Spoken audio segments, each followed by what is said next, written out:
Instituto de Energia e Meio Ambiente é uma organização sem fins lucrativos, que tem o foco do seu trabalho em melhoria da mobilidade urbana, redução de emissões de gás de efeito estufa e melhoria da qualidade do ar. Na verdade, o Instituto tenta apoiar a formulação e a avaliação de políticas públicas que procurem integrar esses três temas. O desafio que eu tenho hoje aqui é um pouco de mostrar qual é o papel que o transporte individual tem hoje, tanto na qualidade do ar quanto nas emissões de gás de efeito estufa. E a apresentação, eu vou dividir ela em 3 momentos. Primeiro é tentar localizar o papel do transporte individual nas emissões de gases de efeito estufa do país, no consumo de energia e nas emissões de gás de efeito estufa. Como é que a gente chega no transporte individual e que papel que ele tem, por que é importante prestar atenção nesse modal de transporte. Segundo, mostrar, aí eu vou passar rapidamente, porque o Nelson Gouveia vai entrar nisso em seguida,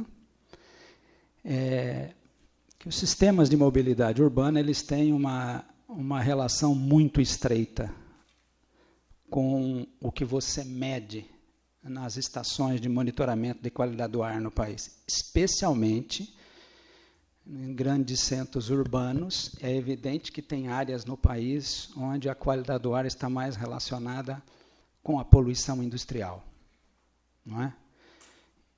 Em outras áreas, não. Ela está mais relacionada a veículos. O caso de São Paulo, por exemplo, especialmente do município, ela está mais relacionada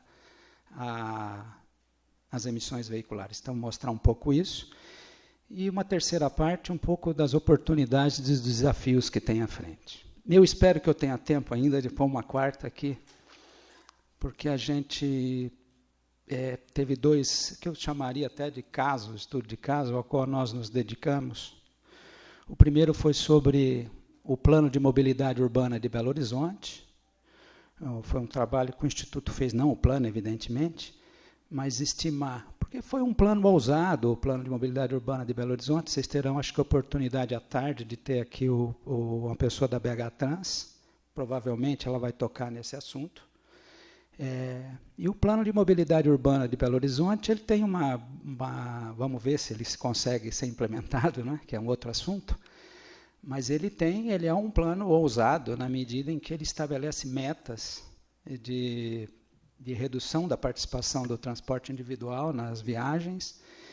E o que nós avaliamos no plano desenvolver uma metodologia para avaliar o efeito, se um plano desse implantado, que efeito teria nas emissões de poluentes atmosféricos em Belo Horizonte e nas emissões de gás de efeito estufa.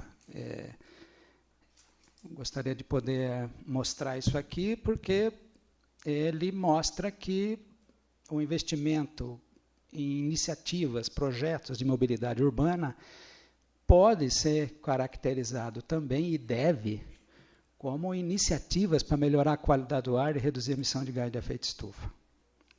E o outro caso é São Paulo, onde nós fizemos uma avaliação do efeito das controvertidas faixas exclusivas, né? Há uma controvérsia na imprensa, etc. Nós avaliamos o efeito das faixas exclusivas. Eu trouxe aqui o caso da 23 de maio, espero que dê tempo.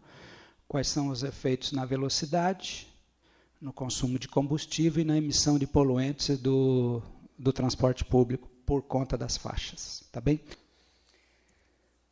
Bom, o papel do transporte individual, então, eu gostaria de começar macro rapidamente. As emissões de gás de efeito estufa no Brasil, elas estão vêm historicamente associadas ao desmatamento e ao papel que o desmatamento na Amazônia tem. Essa é uma situação que está mudando rapidamente.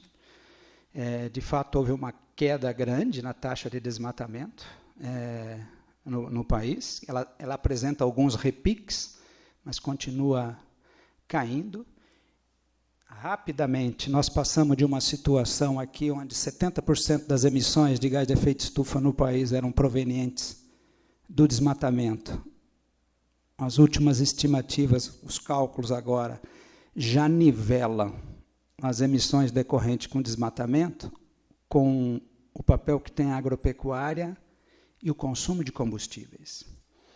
E já em 2013 agora, já em 2014 agora, muito provavelmente, se não houver um repique no desmatamento, o consumo de energia ou de combustíveis no país passa a ser o principal driver, o principal vetor do crescimento de emissões de gás de efeito estufa. Seguramente, muito provavelmente, agora em 2014 já superou a agropecuária e o desmatamento. E, portanto, emissões de gás de efeito estufa no Brasil hoje passa a estar estreitamente relacionado ao consumo de combustíveis. Bom, entrando no consumo de combustíveis, não é? E nas emissões decorrentes, mas a taxa que mais cresce nas emissões de gás de efeito estufa no Brasil, o setor onde tem uma taxa maior é em energia. E dentro de energia, vocês vejam o papel que o transporte está tendo nas emissões de gás de efeito estufa do país. Corresponde hoje a quase 50% das emissões totais de CO2 decorrentes da queima de combustível. Essa é uma característica bem típica. Isso não é usual no mundo todo, porque o Brasil, por ter uma base de geração de eletricidade, é uma base hidrelétrica. A geração de energia elétrica não é o principal vetor, e sim os transportes. Não é? Isso é uma especificidade do Brasil que faz com que o nosso problema, em termos de fontes de energia, seja o petróleo e não o carvão, como na média mundial. Não é? Porque, apesar da gente ter o etanol, nós temos um sistema de transporte ainda que quase 90% dele hoje é tocado a combustível fóssil, não é? A petróleo. Não é? Então, o transporte hoje já está próximo de 50% e tem mais crescido nas emissões de CO2. Aqui já a explicação para isso, como eu falei, é o consumo de combustível fóssil. Como nós vemos ali, os transportes respondem por 42% de todo o consumo de combustível fóssil do país. De longe, o principal deles, segundo a indústria, que só com 17%. Não é? Então, você falar em combustível fóssil no Brasil, necessariamente você tem que focar em transportes. Não é a única coisa, mas apesar de hoje a gente estar vendo tem um problema hoje hidrológico no país, com o crescimento da geração termoelétrica, mas quando você projeta isso para o futuro, o transporte continuará sendo o carro-chefe dessas emissões e precisa ter um foco importante. E a hora que a gente entra dentro do detalha, então aqui, é claro, a emissão de CO2 acompanha isso, né, com 50%.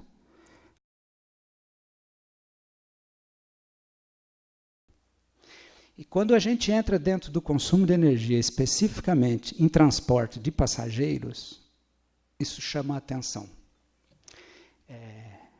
Esse é a evolução do consumo de energia no país para o transporte, isso rodoviário.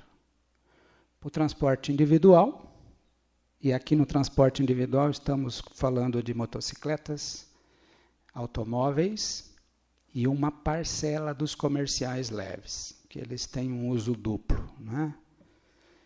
E no transporte coletivo aqui nós estamos falando basicamente, ou especificamente, do transporte de ônibus, aqui, das emissões do transporte. O grosso disso aqui é transporte urbano, apesar de ter um pouco do transporte interurbano de ônibus no Brasil, mas a maior parte dele é o transporte. Bom, isso já mostra o peso que o transporte individual tem, o impacto que ele tem na sociedade, porque quando a gente olha da perspectiva da mobilidade urbana, você também vê um peso desproporcional do transporte individual em relação ao benefício. O benefício individual é claro, né? O automóvel traz um benefício privado muito interessante, inquestionável. Em termos do interesse público, já o custo-benefício disso é bastante questionável. Em termos de mobilidade urbana, quando você vai para a área ocupada pelo automóvel, em relação ao benefício que ele está, o impacto que ele tem no uso e ocupação do solo, você já nota que tem uma coisa desproporcional entre o benefício que ele oferece e o custo para a sociedade.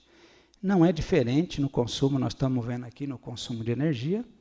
A fonte disso é o balanço energético nacional, né? Portanto, isso aqui não são estimativas, não é? E não só ele é muito mais importante em termos do consumo do que o transporte coletivo, mas ele tem crescido a taxas elevadas nos últimos anos, e ele tem crescido essa importância no consumo de energia por dois fatores importantes, né? O primeiro é que a intensidade de uso do automóvel, não é? Isso aí são a fonte desse dado, são cálculos nossos a partir do Inventário Nacional de Emissões de Poluentes Atmosféricos do setor rodoviário. E ele mostra aqui os bilhões de quilômetros rodados para transportar pessoas no país. Tá? É você somar, pegar todos os veículos que transportam pessoas, pegar a soma desses quilômetros rodados. Portanto, quanto mais você roda, isso está associado à emissão de gases e está associado, enfim, a provocar o congestionamento, uma série de coisas. O que está em vermelho é o que tem crescido a intensidade de uso dos automóveis, o que está em cinza é motocicleta e o transporte público é o que está em verde. Isso também mostra um comportamento, né, para onde que nós estamos indo. E aquele gráfico à direita, a pizza ali, dos bilhões de quilômetros rodados por veículos no país, por veículos que transportam, destinado ao transporte de passageiros, 96% desse deslocamento se dá no transporte individual. Então, os impactos do transporte individual, eles são muito importantes, não só em termos de congestionamento, não é? Que é o que hoje está sendo muito discutido e é muito importante. Tem um conjunto de outras externalidades no transporte individual, né? E você, para alimentar isso, você supre, você precisa ofertar energia, ofertar combustível. E hoje o transporte individual, o automóvel, nós temos os automóveis flex, que hoje estão utilizando basicamente gasolina, não é? O país, apesar de ser autossuficiente, recentemente se tornou autossuficiente em petróleo bruto, mas não o é em derivados, e está exportando gasolina, porque ele não tem a capacidade de refino e de oferta desse combustível e não terá no futuro próximo. Se vocês olharem essa campanha presidencial, uma discussão importante sobre o preço da gasolina, utilizar o preço da gasolina ou não como parte de uma política anti-inflacionária. E, na verdade, essa é uma discussão ainda mais de fundo, não é? Porque esse é um tema que nós estamos discutindo, é uma forma de oferecer combustível para um modo de deslocamento que não necessariamente é o mais adequado. Então, é evidente que nós temos uma crise do etanol no país, que o usuário do automóvel está optando mais pela gasolina. Agora, é preciso refletir se o país, se é um caminho interessante ampliar uma oferta em bilhões de litros de etanol para o transporte individual, se esse é o melhor destino do combustível renovável, né? Então, essa é uma discussão que não está sendo feita, enfim. Mas, de todo modo, reflexo ainda desse maior uso de automóvel, esse gráfico mostra o que está em azul é o número de passageiros transportados por ônibus nas 7 maiores capitais brasileiras. Tá? É o que está em azul. Em vermelho é a população nessas cidades.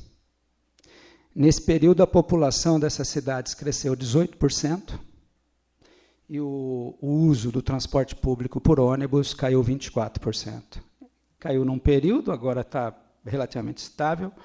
O último dado de 2013 mostra mais uma queda no uso do transporte público no Brasil, né? Então, é um modelo, estamos indo para uma direção perigosa, né?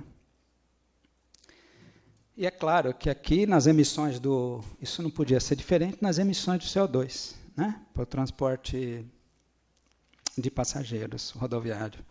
Dá para ver o papel que os automóveis estão tendo nas emissões do CO2, já chegando a 60%, e se nós adicionarmos aí motocicleta e uma parte dos comerciais leves que são utilizados também por uma parcela da população como automóvel, as caminhonetes, SUV, etc.,